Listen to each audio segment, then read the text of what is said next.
Ayub 31. Sekali lagi Ayub mengaku tidak bersalah. Aku telah menetapkan syarat bagi mataku, masakan aku memperhatikan anak darah? Karena bagian apakah yang ditentukan Allah dari atas, milik pusaka apakah yang ditetapkan Yang Maha Kuasa dari tempat yang tinggi? Bukankah kebinasaan bagi orang yang curang dan kemalangan bagi yang melakukan kejahatan? Bukankah Allah yang mengamat-amati jalanku dan menghitung segala langkahku?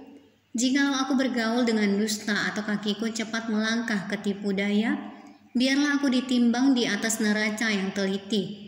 Maka Allah akan mengetahui bahwa aku tidak bersalah. Jikalau langkahku menyimpang dari jalan dan hatiku menuruti pandangan mataku, dan noda melekat pada tanganku, maka biarlah apa yang kutabur dimakan orang lain dan biarlah tercabut apa yang tumbuh bagiku. Jikalau hatiku tertarik kepada perempuan dan aku menghadang di pintu sesamaku, maka biarlah istriku menggiling bagi orang lain, dan biarlah orang-orang lain meniduri dia. Karena hal itu adalah perbuatan mesum, bahkan kejahatan yang patut dihukum oleh hakim. Sesungguhnya itulah api yang memakan habis dan menghanguskan seluruh hasilku. Jikalau aku mengabaikan hak budakku laki-laki atau perempuan, ketika mereka berperkara dengan aku, apakah dayaku kalau Allah bangkit berdiri? Kalau Ia mengadakan pengusutan, apakah jawabku kepadanya? Bukankah Ia yang membuat aku dalam kandungan membuat orang itu juga? Bukankah satu juga yang membentuk kami dalam rahim? Jikalau aku pernah menolak keinginan orang-orang kecil, menyebabkan mata seorang janda menjadi pudar, atau memakan makananku seorang diri, sedang anak yatim tidak turut memakannya, malah sejak mudanya aku membesarkan dia seperti seorang ayah. Dan sejak kandungan ibunya aku membimbing dia. Jikalau aku melihat orang mati karena tidak ada pakaian, atau orang miskin yang tidak mempunyai selimut, dan pinggangnya tidak meminta berkat bagiku, dan tidak dipanaskannya tubuhnya dengan kulit bulu dombaku, jikalau aku mengangkat tanganku melawan anak yatim, karena di pintu gerbang aku melihat ada yang membantu aku, maka biarlah tulang belikatku lepas dari bahuku, dan lenganku dipatahkan dari persendiannya. Karena celaka yang daripada Allah menakutkan aku, dan aku tidak berdaya terhadap keluhurannya. Jikalau aku menaruh kepercayaan kepada emas, dan berkata kepada kencana, Engkaulah kepercayaanku.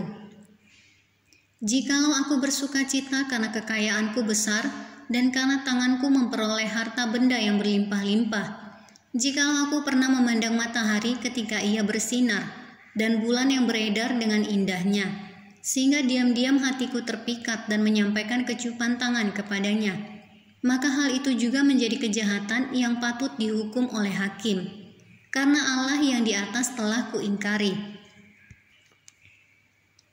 Apakah aku bersuka cita karena kecelakaan pembenciku, dan bersorak-sorai bila ia ditimpa malapetaka?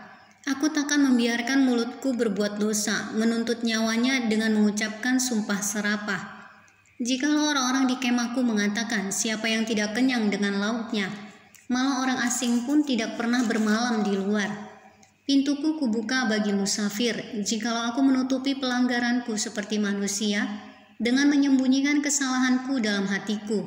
Karena aku takuti halayak ramai dan penghinaan kaum keluarga mengagetkan aku, sehingga aku berdiam diri dan tidak keluar dari pintu.